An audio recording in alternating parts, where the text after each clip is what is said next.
जवानी में कदम रखते ही मुझे एक लड़के से बेइंतहा मोहब्बत हो गई। ऐसी बात नहीं थी कि सिर्फ मैं ही उससे मोहब्बत करती थी, बल्कि वो लड़का भी मुझसे बेइंतहा प्यार करता था। मगर हम दोनों की शादी नामुमकिन थी, क्योंकि वो लड़का पहले ही शादीशुदा था और मेरा रिश्ता भी बचपन से ही मेरी खाला के बेटे के साथ तय हो चुका था। ये सब जानते हुए भी मैं उसके प्यार में दीवानी थी, यहाँ तक कि हम दोनों में जिस्मानी ताल्लुकात भी कायम हो चुके थे। जब मेरे घर वालों को हमारे बारे में पता चला तो उन्होंने ज़बरदस्ती मेरी शादी मेरे खाला के बेटे से कर दी। शादी के बाद मैं सब कुछ भूलकर अपने शौहर के साथ खुश रहने की कोशिश करने लगी, लेकिन मेरा शौहर मुझे पसंद नहीं करता था, क्योंकि वो किसी दूसरी लड़की को पसंद करता था। उसने भी घर वालों के दबाव में आके शादी की थी, मगर शादी के कुछ अरसे बाद मेरे शौहर ने मुझे तलाक दे दी। तलाक के बाद वो शादीशुदा लड़का दोबारा मेरी ज़िंदगी में वापस आ गया और हम दोनों ने आपस में शादी कर ली।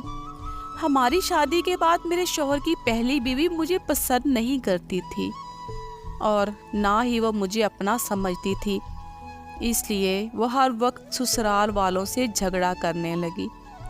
फिर एक दिन उसने मेरे शौहर से तलाक ले ली और जाते हुए अपने बच्चे भी मेरे सुपुर्द कर गई। उसके बाद मेरे शौहर का रवैया भी मुझसे बदलने लगा। उसका प्यार मेरे लिए ख़त्म हो गया और वो मुझसे नफ़रत करने लगा, यहाँ तक कि वो मुझे मारने पीटने लगा।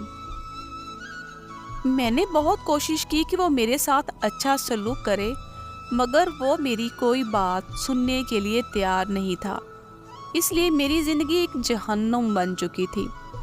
मैं इतनी डिप्रेशन में चली गई कि मैंने कई बार खुदकशी करने की कोशिश की। फिर ना जाने कहाँ से एक लड़का मेरी ज़िंदगी में आ गया। वो मेरी बहुत देखभाल करने लगा। मुझे वो मोहब्बत मिलने लगी जिसके लिए मैं तरसी थी।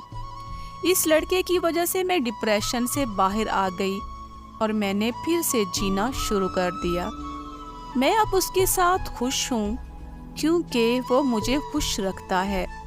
मेरा दिल चाहता है कि मैं अपने शौहर को छोड़कर उससे शादी कर लूँ, लेकिन जब मैं बच्चों की तरफ देखती हूँ तो रुक जाती हूँ। इन बच्चों को संभालने वाला अब कोई और नहीं है।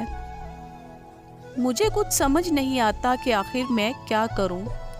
आजकल मैं ज़िंदगी की दोराहे पर खड़ी हूं कि ज़िंदगी मुझे किस तरफ ले जाएगी। मैं बस अपने रब से दुआ करती हूं कि मुझे सुकून नसीब हो जाए, मुझे सुकून नसीब हो जाए। काश, बस यही दुआ करती हूं।